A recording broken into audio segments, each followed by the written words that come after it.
Magandang araw guys. At ito may timplahan tayo na metallic orange. Ayan, nag-volunteer ng pamangkin ko na si Noriel dyan. Siya na raw ang magtimpla.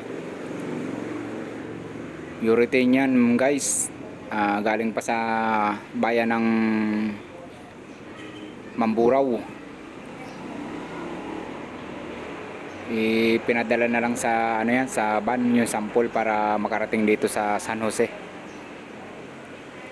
At ayan, kuha niya na yung kulay.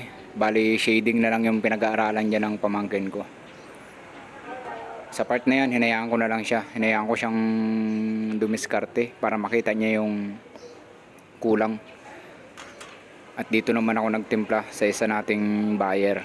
Epoxy paint naman to para sa bangka, Caterpillar yellow. So ayan, nakakapag-biro pa tayo dyan dahil syempre kumpiyansa na tayo. Natuto na yung pamangkin ko.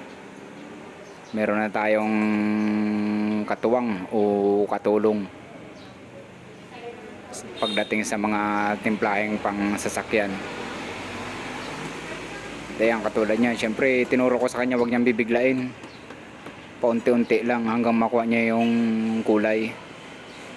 Kuha niya na yung kulay, so shading na lang yung kailangan niyang ma-perfect.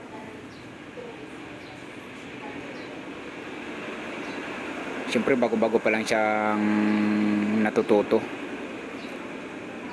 Shout out Noriel, belated happy birthday pala. Birthday niya kahapon mga idol.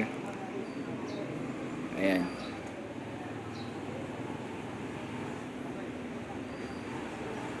Paunti-unti lang siya, paunti-unti lang ng paunti-unti. Parang ako rin dati nung nag-aaral pa lang. Hindi naman ako kuha sa biglaan yan mga idol. So ayan, nakaka 3/4 na siya. 3/4 hanggang mapuno po yan. Ayan, kuha niya na yung kulay, shading na lang ulit. Medyo reddish pa yung timpla niya.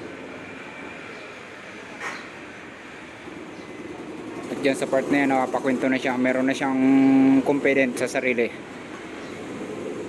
Ayan, kita naman natin mga idol. So kunti na lang, kaya dinahandahan na lang niya. Yan mga kulay na ginagamit niya dyan. Pati yung pearl na yan, siya na rin ang kumuha.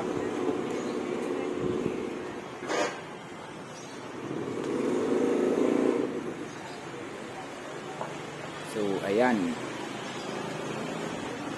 At napadaan na yung isa nating customer dyan. Bumusina siya ng bumusina sa amin. Hindi lang natin nakuha ng video. May sumayaw pa man din sana sa may harap ng tindahan.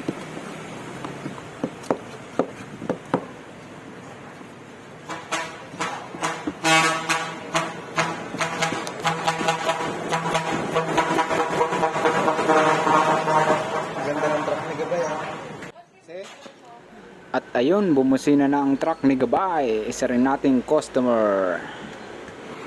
Okay, kopya na ang kulay mga idol. Thank you for watching. God bless.